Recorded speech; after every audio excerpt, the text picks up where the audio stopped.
ในระบบคลื่นความถี่ FM 104.50 เมกะเฮิรตซ์สถานีวิทยุวัดหนองกายตำบลสันปะยางอำเภอแม่แตงจังหวัดเชียงใหม่ส่งสัญญาณกระจายเสียงในระบบคลื่นความถี่ FM 99.75 102.0 และ 89.25 เมกะเฮิรตซ์สถานีวิทยุ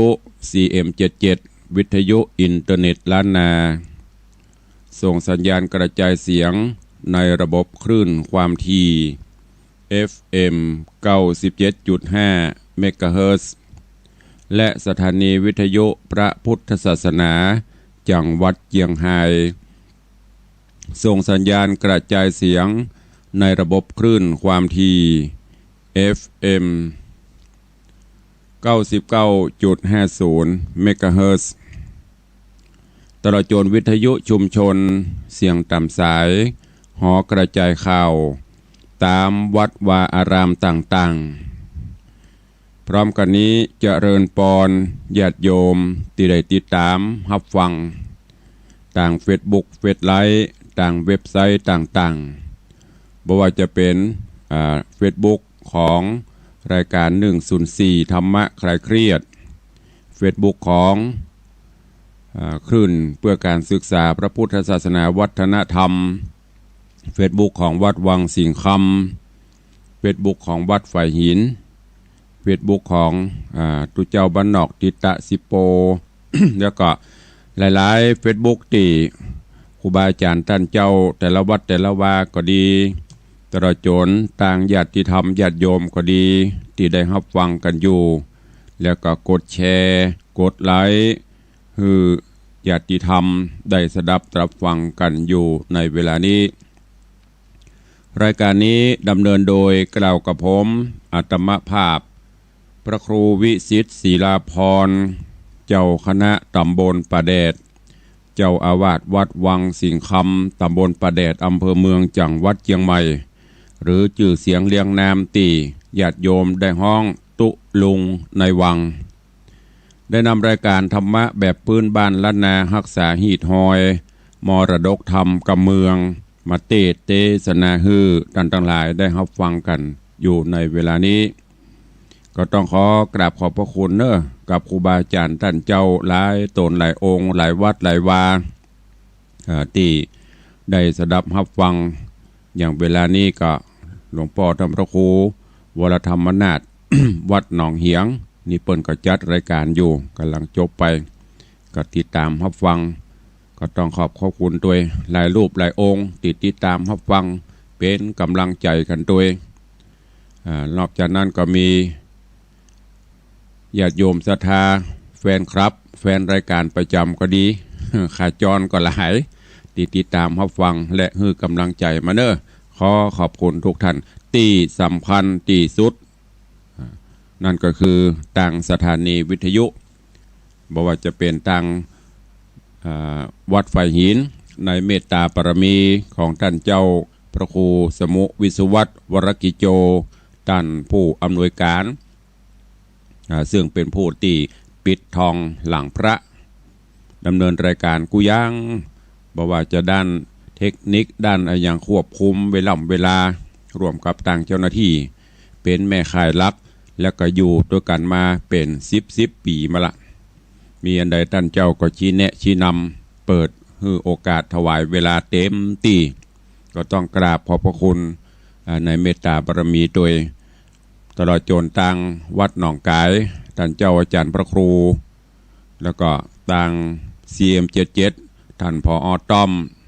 ตลอดจนต่างสถานีวิทยุวัดพระแก้วหรือว่าสถานีพระพุทธศาสนาจังหวัดเชียงรายในเมตตาปรมีของท่านเจ้าพระครูสุธีสุตสุนทรก็เมตตาถวายเวลามาโดยตลอดต้องขอกราบขอบพระคุณอนุโมทนามาณโอกาสนี้ตัวเองวันนี้ก็เป็นวันหยุดถึงไม่ใช่วันหยุดก็ถึงได้หยุดเพราะว่าการงานต่างๆกำลังเริ่มคลายล็อกกันไปกำน้อย บ่อยล็อกกันไป แต่ว่าสิ่งที่น่าติดตามนั่นก็คือกิจกรรมในทางพระพุทธศาสนาตอนนี้เปิ้นก็ยังบ่ปลดยังบ่ปล่อยยังบ่คลายล็อกเตื้อบ่ว่าจะเป็นกิจกรรมต่างๆตอนนี้ก็ยังมีเปิ้นห้องอย่างคำสั่งมีกฎมียังบ่ปล่อยเตื้อบ่ว่าจะมาวัดมาบามากิจกรรมร่วมจุ่มนุมในงานวัดวาอารามตอนนี้ก็ยังบ่ได้เต็มที่ญาติโยมศรัทธาก็เป็นห่วงบ่ได้จะได้ แต่อันนี้ก็ต้องอยู่ที่ผู้มีอำนาจเปิ้นจะพิจารณาพอความจริงแล้วการมาวัดมาวานี่ก็คงบ่มีเรื่องอันใดนักหรอกเพราะว่าวัดก็เป็นสถานที่โล่งๆกิจกรรมต่างๆก็บ่ได้มีการไปสัมผัสมีการไปยุบไปกรรมมาอย่างกันมาวัดเฮาก็มาไหว้พระนบธรรมมาวัดเฮาก็มานั่งสมาธิกันแต่ละวัดก็มีพื้นที่คือพอควรอยู่ละแต่ว่ายังมีระเบียบอย่างอยู่แล้วก็เป็นการป้องกันทางยังวัดกับระหว่างเปรียบเทียบระหว่างวัดกับห้างนี่วัดนี่ปลอดภัยนักกว่าห้างนี่ไปยุบหั่นไปกำนี่เตียวไปสัปะเลือกซื้ออันนั้นอันนี้แต่วัดนี่มาเพียวก็ใส่ขันดอกของไปของมันบางวัดบางท้องที่อย่างตามภาคอื่นๆเปิ้นก็บ่มีขันแก้วตั้ง3ขัน5ขันคอศีลขันน้ำตาลเปิ้นบ่มีการมากล่าวยื่นโยงองค์การสุมาขวดตาลเปิ้นก็บ่มีอย่างภาคอื่นนะจะมีก็ตั้งล้านนาตั้ง16 17อย่างวัดภาคเหนือเฮานี่ก็ไม่ใช่ว่ามีพิธีรีตองละเอียดอย่างนักน้ำเหลือ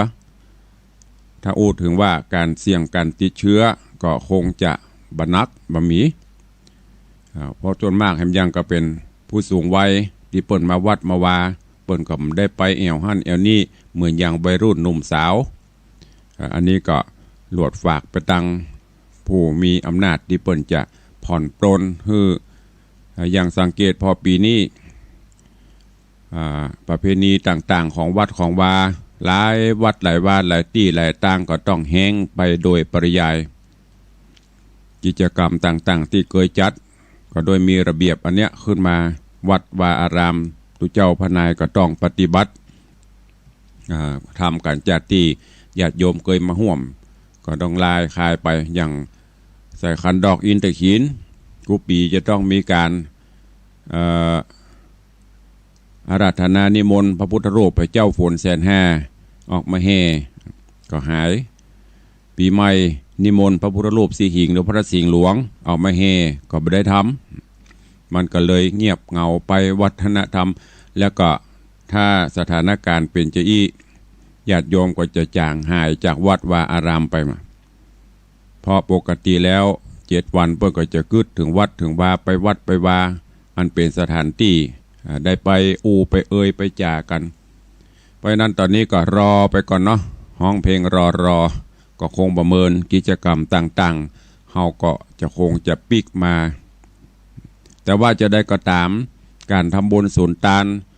การประพฤติวัดปฏิบัติธรรมนั้นอยู่ที่ไหนก็ทำได้เนอะญาติโยมทั้งหลายจะไปละเฮาอยู่บ้านเฮาก็ไหว้พระสวดมนต์ที่บ้าน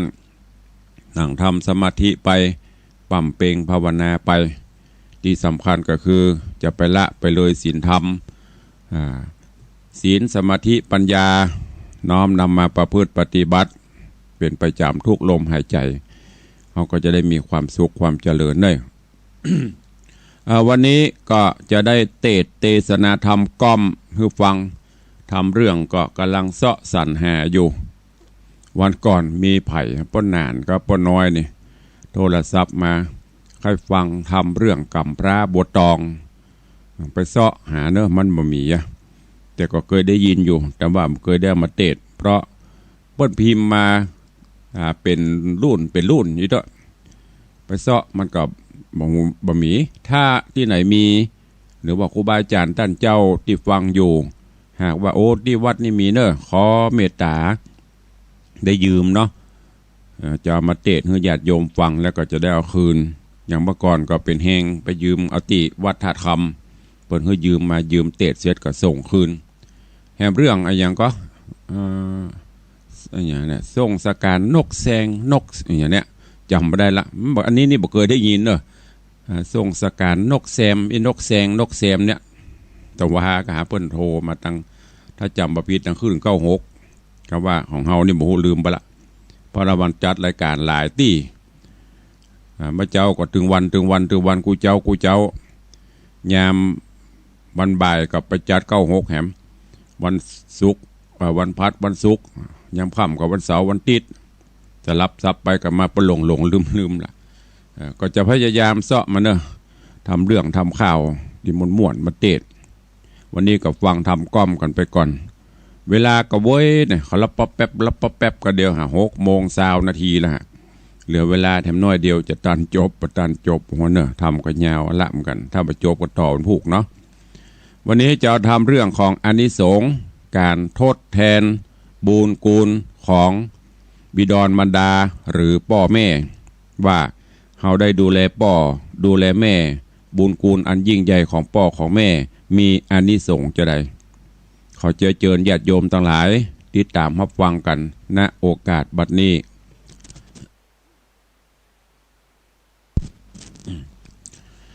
นะโมตัสสะภะคะวะโตอะระหะโตสัมมาสัมพุทธัสสะมาตา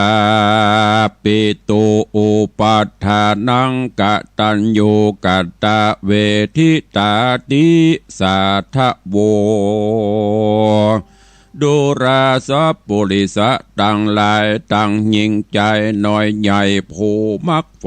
ตั้งบุญอันจักนุนเตือมกำเฮอล่วงล้ำภัยมานได้สุขเจยบานข้ามเจ้าบ่โศกเศร้าเครื่องขี้กันตายหนีกราพรากดาบจิตจากเมืองคนบุญบันดลไปเกิดในห้องเลิศคงสวรรค์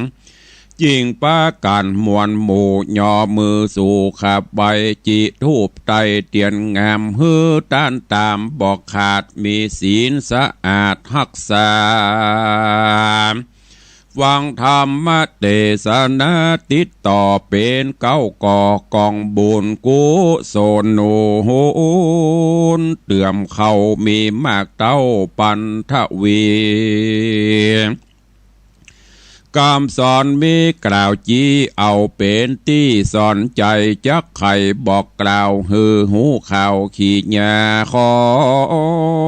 ศรัทธามวลหมู่อดสาธาอยู่ดาฟังต่อบัดนี้แหละนามนุษย์สาอันว่าคนยิ่งใจมวลหมู่อันเกิดมาสู่โลกา108 ภาษาอันใดอยู่ผับไข่ประเทศถึงดาวเขตแดนไกลพ้องมีใจกระหยาบกระดำบาปฮึกนาพ้องนานหน้าใจจื้นมักยกยื่นยอดตานไขจ่าหวานอ่อนอ้อยพ้องจากล่าวถอยหยาบจ้าปากสวกกลากาลี คนโลกีน้อยใจมีสัพพะไข่นานาอันว่าคนเกิดมานี่แล้ว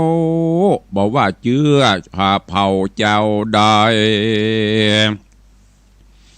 ย่อมมีสายใจพ่อแม่ปกอุ้มแผ่รุมรามีเมตตาแต่เก่าเมื่อลูกเข้ามาปฏิสนสองพ่อแม่ตนนั้นใส่เอาใจใส่คืนวันกลัวจอมควันลูกน้อยได้ต่ำก้อยเครื่องกาแม่ทะลงขับพาลำบากเป็นอวหากตาลายจากกินยาดหลายบ่อห่อนกลัวเป็นยาห่อนเครื่องขี้ไปกวนคุยลูกน้อยอันพงอ่อนอ้อยในต้องได้ตกต้องทรมาน จะกินอาหารฝาดสมสุกบอดลมหลายอันเพชรเก็มมันแสบฮอนกลัวลูกน้อยอ่อนเครื่องกาแม่ก็มาอดสาลำบากป่ามันหากหลายเดือนจะไข้เฟือนลูกนั่งก็เฝ้าฟังเกาะกามกลัวไปต่ำถูกต้องกลัวลูกในต้องเจ็บเป็นได้เครื่องเข็นไม่เอาแยมนอนนันเราใจแป้งแม่ก็มานอนสะแกงบอกขาดซ้ำมีพญาติมากวนคุยล้างเตือแม่ก็มาใจบอดีสายสันลมบ้าปั่นมาติงเป็นมืดพิงตาลายแม่ยิงต่างหลายม้วนหมู่อันปามันอยู่ในตนเป็นดังอีจุคนบอกขาดยอมมีพญาติมากุมพานย่อมเหมือนกันจุผู้บ่เว้นกู้คนใดและนาตันฟังดูราสะปุริสะตั้งหลายตั้งยิงและใจหนุ่มเทาอ่านคนป่ามานานแล้วยอมเหลืองเปิดดังบ่มีเลือดในตัวเนื้อนายมาเป็นเจ็บหัวเมื่อยไข้ทุกบอดไหลเครื่องขี้ย้ำหยุดดีแต่ก่อนก็บ่หอนจักหูกันทารงคับพระอยู่ป่ามานก็มีอาการลำบากเจ็บเป็นหากตัวมาเป็นพญาตินาลายแหล่เมื่อก่อนแม่นันใสก็ยากไรอนาถาป่อเจ้านั้นนาแต่ก่อนบ่ได้ผ่อนโปรยแรงเอวสะแหวงฮับจางตามเขากล่าวอ้างไข่ปานจับล้างวันนั้นเล่าปอกมาเปล่าได้ทุกยากลายเหลือแหลส่วนอันว่าแม่เจ้านี้ลำบากเสี่ยงตี้ปามานได้กระทำการปลอมมาพร้อมพร่ำแต่เจ้าถึงค่ำโททำผ้าเปียหำเปื้อนมากแม่ซักตากตึงวานยามเติงตันเดือนเกิดแม่ไม่เดือดเหลือลายตาแม่ลายใจสั่นเจ็บต้องปั่นไปมาอ่านว่าเจ็บในโลกานั่นใส่จักมาเพียบได้หรือมี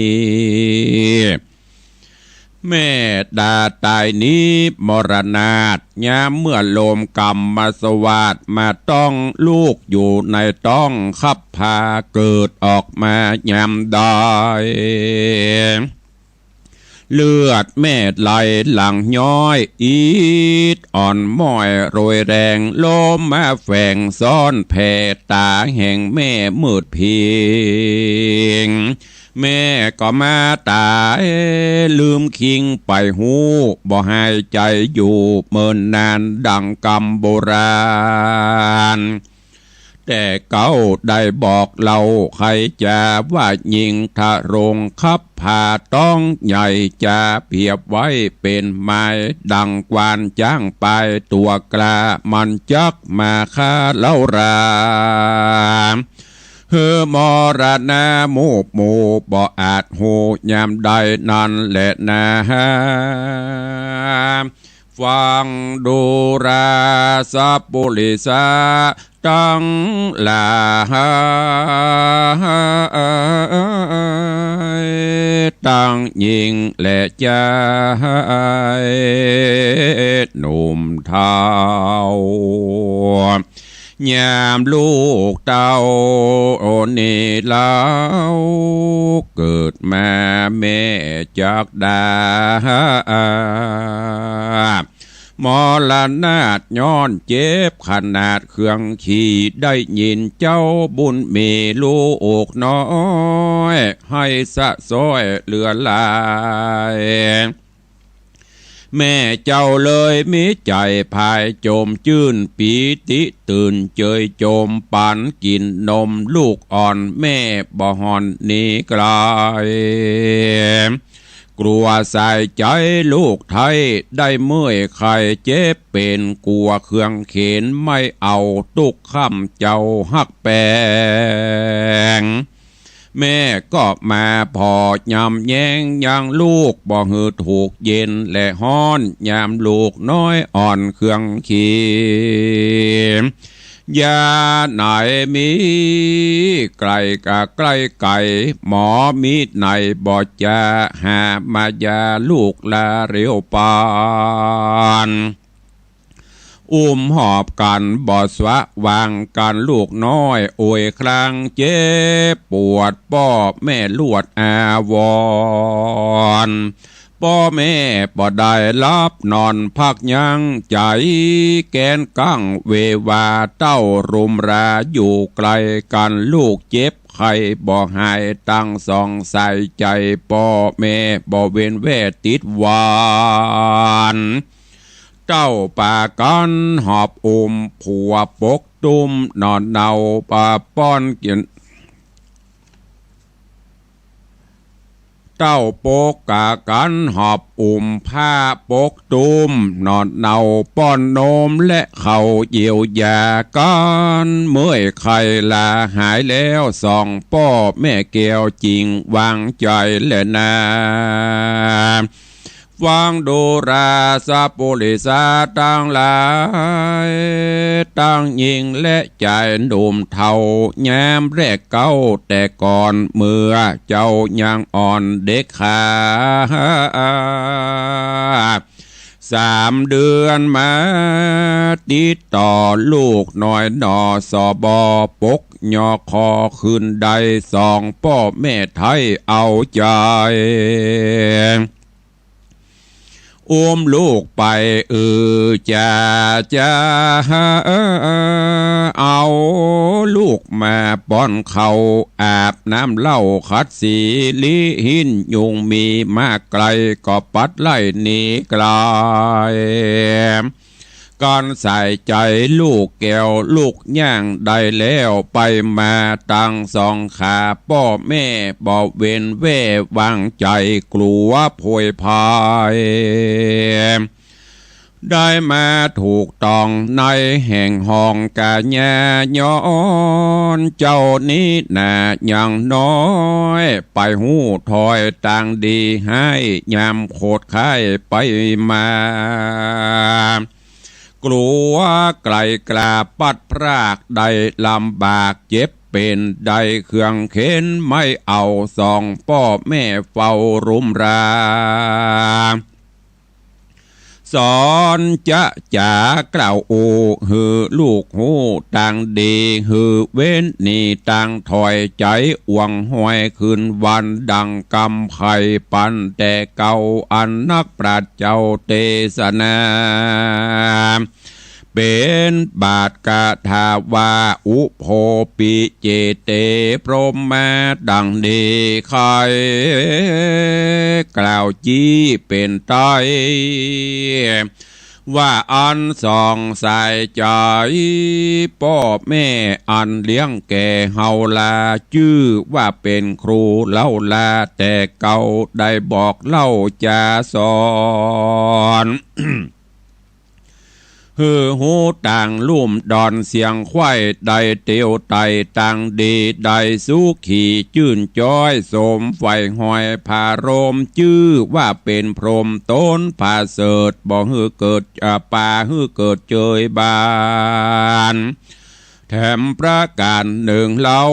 สองพ่อแม่เจ้าบุญนาเต้าอดสาเลี้ยงลูก ผิดและถูกสันใดโอดสาใจสอนบอกบ่ฮือนอกเขตขีดฮือถูกจารีตประเวณีคืออย่างเจ้าบุญมีลูกไทยมีใจไฟปั๊มเปลี่ยนได้ห้ำเหียนพรามหูมีวิชาอยู่กับตนบ่ฮืออับโจรไปแน่กันลูกใหญ่กล้าเจยบ้านสุขสำราญคำเจ้าบ่โศกเศร้ากันได้ส่องสายใจพ่อแม่ก็มีใจแผ่ยินดีกันลูกเครื่องขี่เอาไม้พ่อแม่ไทยก็อาทรจากหลับนอนยินยากใจยังหากติดวันทุกคืนวันค่ำเจ้ากลัวลูกเต่าเครื่องขี่ย้อนผ่านนี้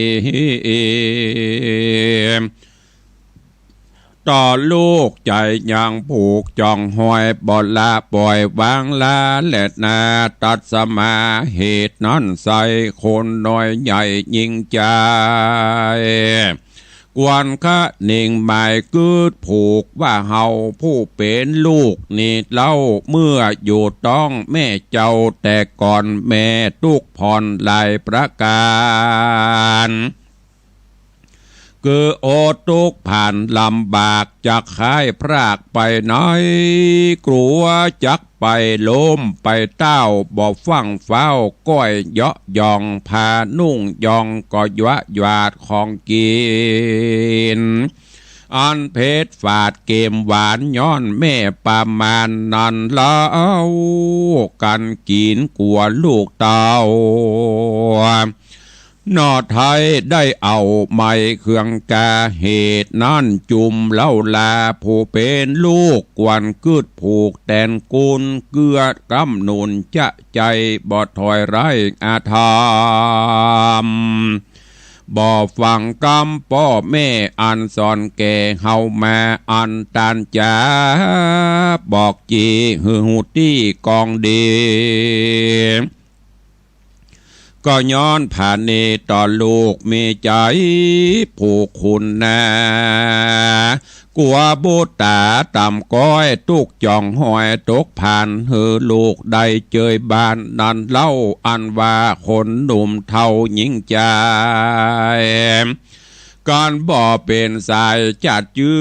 อเขาจักไฟเอื้อขุนแน่ต่อเฮาแลนั่นใส่หาบทใดอยากลำล้างคนนั้นพร่ำไข่ปานจากจ้องวันจักจ้องวันไปสู่ในตีอยู่อาบายคือการพระนันลายกินเหล้าปลาเฮาไม่เอาเครื่องขี่จุ้มคนดีมีน้อยคนจะถอยมิลายอันว่ากุลสองสายพ่อแม่มีหลายแหล่กันนานักปราชญาเพียบไว้ว่ากุลพ่อแม่ไทยทั้งสองแม่นเอามากองก็ล้นฟ้า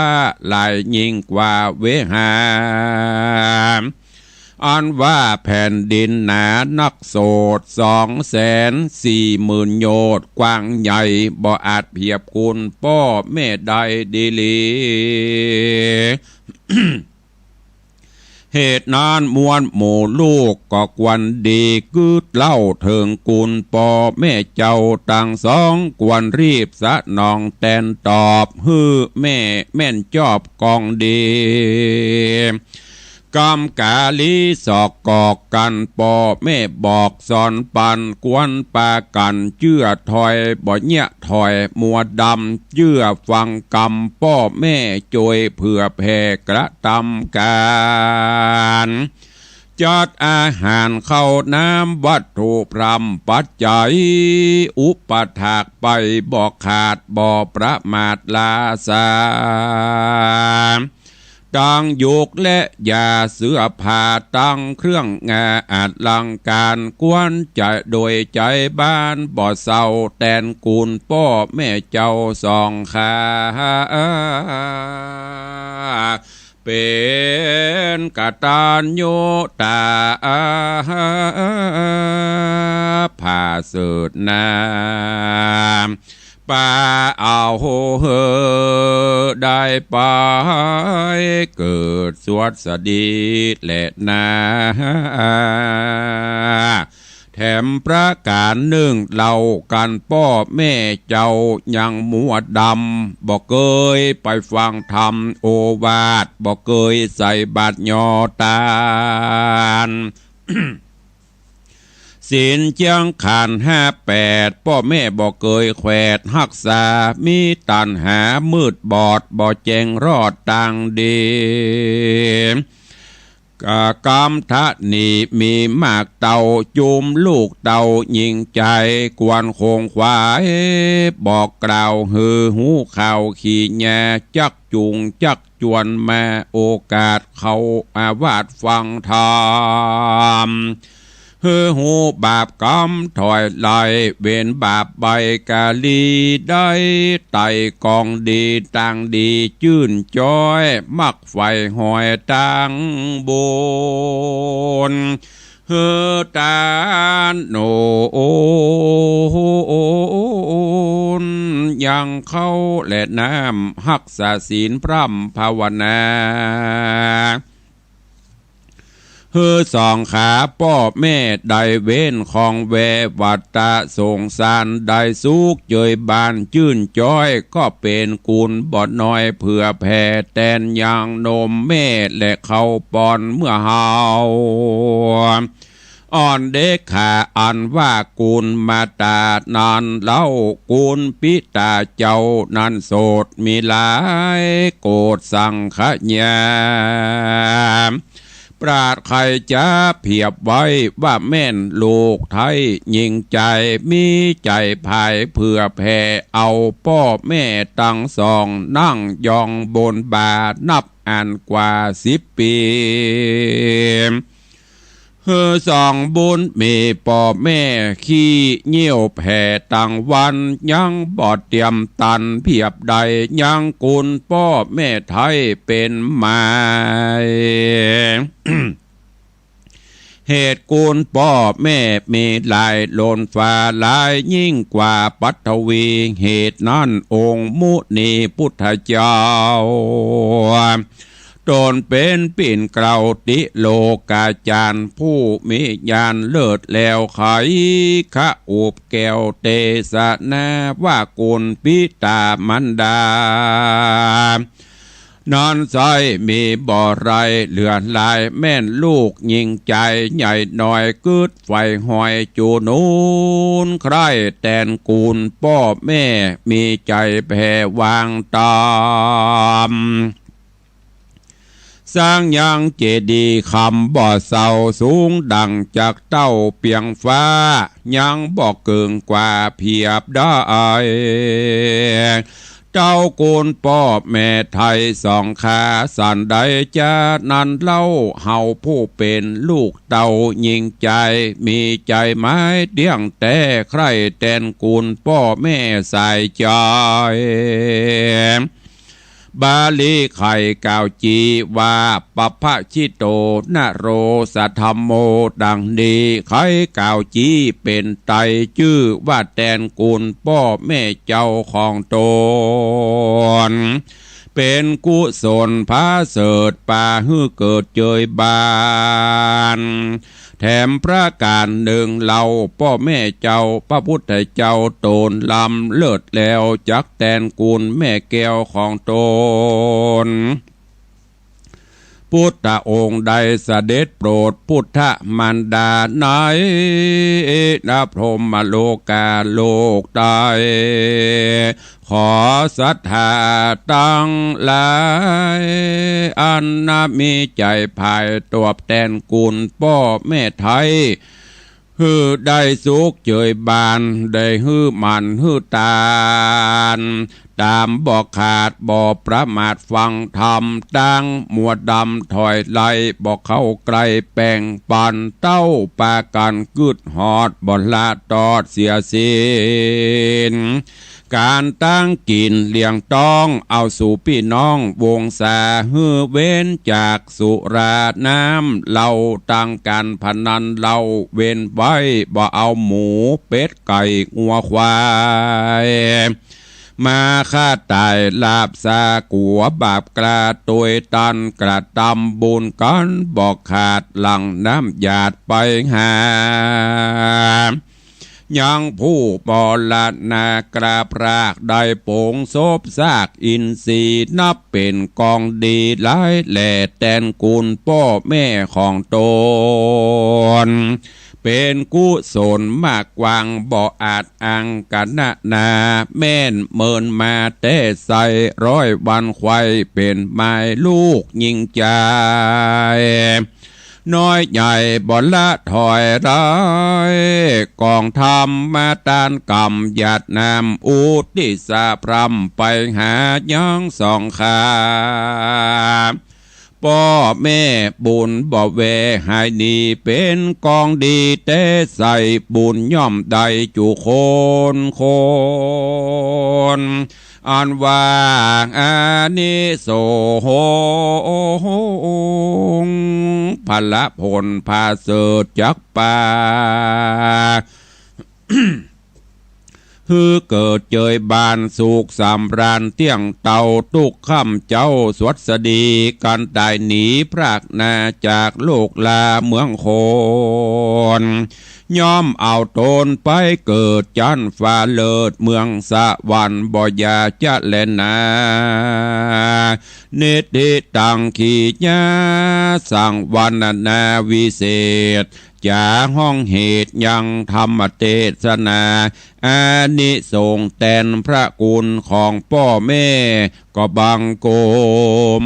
สมเรศเดชวันนี้ก็ได้เอาธรรมเทศนาอานิสงส์การทดแทนบุญคุณของพ่อของแม่เทศนาฮือสาธุชนญาติโยมทั้งหลายได้รับฟังกันบนบอกว่าพระคุณพ่อพระคุณแม่ล้นฟ้ามหาสมุทรพระคุณพ่อพระคุณแม่สูงสุดมหาศาลพระคุณพ่อพระคุณแม่สุดเลิศลานุภาสุดทาทานใครจะปานพระคุณพ่อแม่ของฉันนั้นไม่มี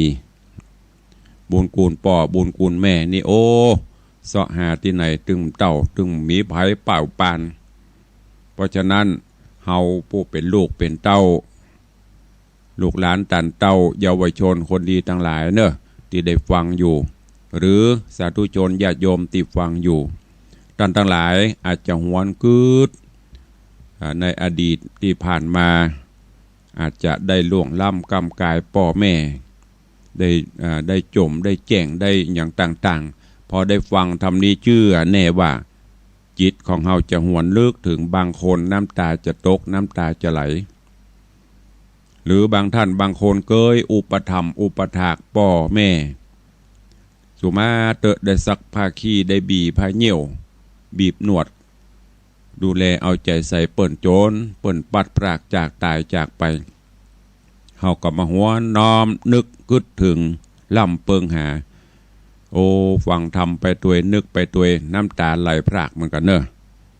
อันเนี้ยพระคุณพ่อพระคุณแม่นี่มีภัยที่ไหนจะมาเปรียบมาปานได้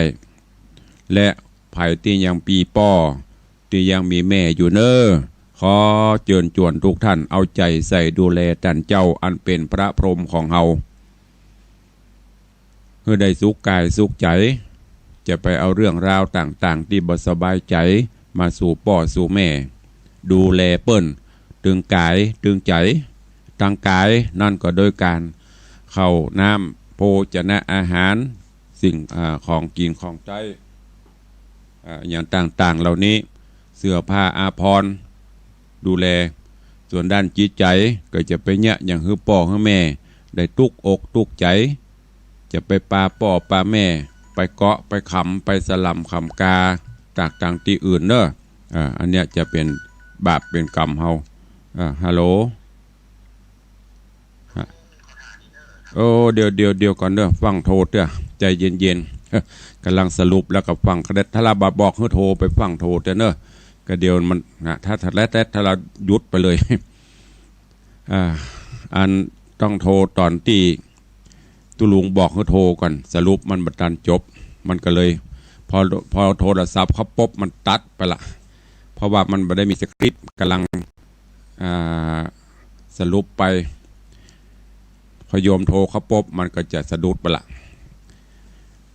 เพราะฉะนั้นก็ฝากไว้กับญาติโยมทั้งหลายเนอะได้ได้ดูแลพ่อดูแลแม่คือดีเพราะว่าพ่อแม่นั่นมันมีไผ่ถ้าเปิ้นจากไปกับมันทำบุญสุนทานไปเป็นพระลานิสงส์แล้วเฮาท่านทั้งหลายก็จะได้รับการดูแลจากลูกเต้าเฮาต่อไปเปิ้นว่าแป่งดีไว้ให้ลูกแป่งถูกเอาไว้ให้หลาน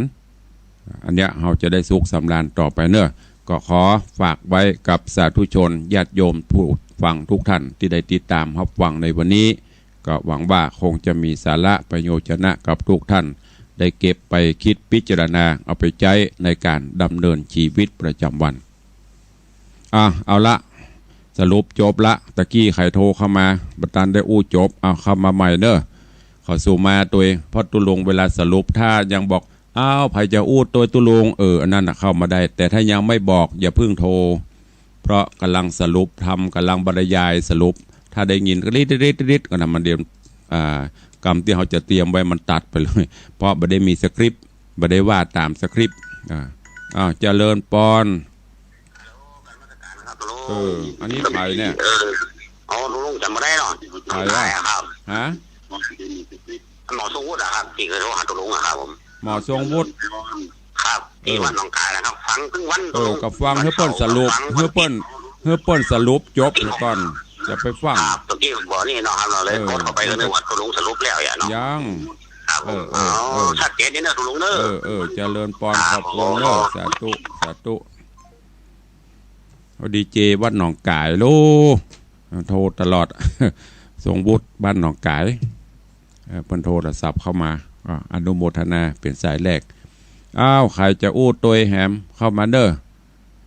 เข้ามาได้0817836540ใครจะจะจาเวลาใกล้จะหมดแล้วเนอะโทรเข้ามายำเจ้าได้ตุลงขออนุโมทนาบุญขอบคุณเนอะกับแม่อุ้ยหม่อนสุใจแก้วพร้อมลูกหลานตันเต้าอันมีพี่อ้ายธนวัฒน์ปีทัศน์พิชาสุสิงห์คำเนื่องจากต่างวัดกำลังซ่อมแซมหลังคาซ่อมแซมฝ้าเพดานในวิหารหลวงวิหารพระเจ้าตันใจเนื่องจากกระเบื้องมันแตก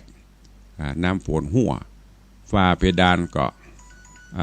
ลุไปสำรุดไปตังวิหารพระเจ้าตันใจกับปลวกขึ้น มันมากำมาจูเจริญปอนเจ้าไหว้จ่าเจ้าแห่ฟังทุกวันเจ้าจากสันตาเจ้าสาธุเนอะจากปอนสันทรายเป้าหวังถึงวันขออนุโมทนาอันซ่อมแซมไปเปลี่ยนไปตอนนี้ เปลี่ยนยิ่งซ่อมไปกับลุไปก็เลยลื้อพ่องมันเปลี่ยนไม้อัดตอนนี้ก็ลื้อแล้วก็ทาสีใหม่ซึ่งในตอนนี้ก็กำลังปรับปรุงซ่อมแซมไปเจริญปอนโยมแม่จะดีนมัสการฝนตกไหมคะตกอยู่ดีละตกแต่ว่าแล้ววันนี้ประเด็นนี้บ่ตกตกทั่วแล้วคืนปอดเถอะสะใจนี่หมอกม่วนหมอกเย็นเนี่ยมันจะบัดนักวันก่อนนั้นนักแต่ที่นี่ตกเนี่ยได้เป็น10 กว่าวันละดีละจะจุ่มได้เย็นถึงวันละจะบะโถขอบคุณนะแม่เนอเจ้านมัสการเจ้าโยมแม่จันดีวิสุทธินันท์เจดีแม่ครัวก็เปรียบเสมือนเป็นแม่บุญธรรมท่านหนึ่งคือหอดคือเติงหามีอย่างแม่จันดีเปิ้นก็มาร่วมบางวันบางเตือก็ได้กินไอ้อย่างที่ลำดีๆก็คือหอดตู้ลูกมันเป็นลูกเป็นเต้าก็ขอบคุณเนอะกับโยมแม่จันดีวิสุทธินันท์เจดีแม่ครัวตัว อู้ถึงตะกี้ที่จะบอกวันนี้ก็คือตอนนี้ได้ทาสีเพดานวิหารหลวงป่อพระเจ้าตันใจใหม่ซ่อมแซมปลวกแม่พระเจ้าเฮยขึ้นโลก็เลยเปลี่ยนแปลงซ่อมแซมตอนนี้ตีใครบอกสะพานบุญคือกับญาติโยมต่างหลายเนอะแม่อุ้ยมอนสุใจแก้วเปิ้นรับเป็นเจ้าภาพไม้แกะสลักไม้ซักแกะภาพพุทธประวัติปิดทองไม่ใช่ทองร้อยเนอะเป็นทองเป็นห้องอะไรอย่างก็ที่ถวายเนี่ยก็มาติดหน้าบันหน้าพระเจ้าห้องหน้าห้องพระเจ้าใหม่เป็นมูลค่า 40,000 บาทท้วนพอติดไปพอมาเงียนพอตั้งฟ้าเพดานมันงามก็เลยเปลี่ยนแล้วก็เอาไอ้อย่างก็ซื้อดาวปนห้องไม้เข้ามุมไม้แกะสลักเข้ามุมตัวเป็นดาวตัวไหนก็มาติดก็เข้าท่าอันละก็เลยค่อยแปลงถึงวิหารพระเจ้าตันใจตัวนี้ตัวก็เลยบอกบุญตะวานี้ตั้ง96ท่านผู้ใดจะร่วมโมทนาบุญเนอะชุดละ300 บาทไม้เข้ามุมนะไม้แกะสลักเข้ามุมที่เปิ้นติดฝ้าเพดานที่เปิ้นปิดทองนะพระเจ้าทองร้อยเนอะอันละ300ใครจะร่วมโมทนาบุญกับตุหลวงเนอะจะใจประมาณตื้อมดกันประมาณ150 อันตะวานี้ประกาศไปตั้ง96ก็มี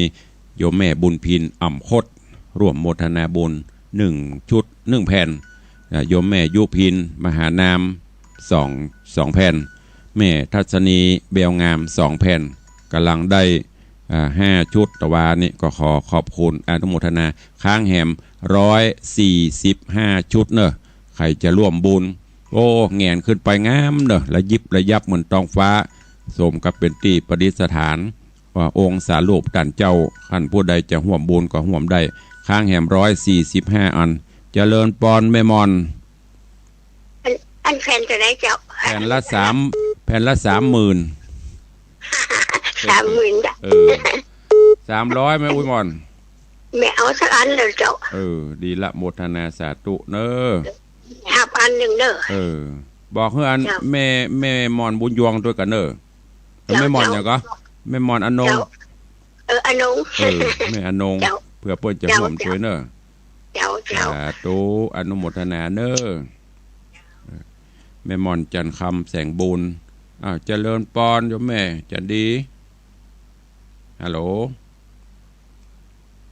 ลแม่ว่าได้แม่หอม2 ปัน2 ปันได้กี่อันอ่ะ37 2 ปันได้7 อันอันนี้จะโอนให้เลยได้สาธุเนอสาธุได้7 อันเตรียมแฮม2 ปัน37 21อันเอา2 ปันก็ได้มันจะได้หน่อยสาธุเด้อจะเลินปอนโยมแม่ปานีว่าใดฮัลโหลแม่ปานีว่าใดเจ้าว่าจะได้หอม3เจ้า300กะ3 อันเจ้าเดี๋ยวว่า30,000อีก30,000วันที่21ได้นึกว่าลืมมิวันที่21เป็นอันอายุวัฒนมงคลครับเป็นยังอมรดกเจ้า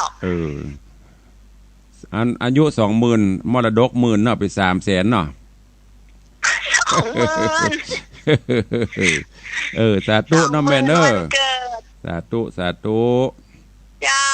จะเลินปอนอันนี้3นะเจ้าได้339นะเจ้าสาธุคุณประธานประสงค์เจ้าสาธุเนอจะเลินปอนขอบคุณโยมแม่จันดีวิสุทธินันท์ได้ร่วมเป็นเจ้าภาพจำนวนปัจจัย2 ปันก็ได้อยู่7 อันเนาะ2 ปันแม่มอนจันคำแสงบุญ1 อัน1 ชุดแล้วก็โยมแม่ปราณีพยาไคหพลรับเป็นเจ้าภาพ3 ชุด900 บาทจุดละ300เนอะใครจะร่วมกดโมทนาบุญตอนนี้ได้10 ป่ายละจะจ่ายเติมหมดกัน150ครบแล้วก็ปิดงบปิดบุญตอนนี้เปิดบุญอยู่ เอาไว้บนหัวพระเจ้าบนแต้นพระเจ้าแงนขึ้นไปเขาจะได้สูงได้งาม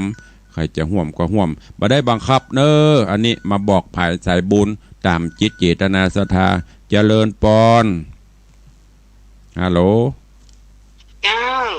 นมัสการเจ้าว่าจะได้อ๋อนี่ยมแม่ยุพินอินทสมนะเจ้าแม่หอม300เจ้าแม่ยุพินเนาะเจ้าน้ำสกุลยังก็แม่อินตะส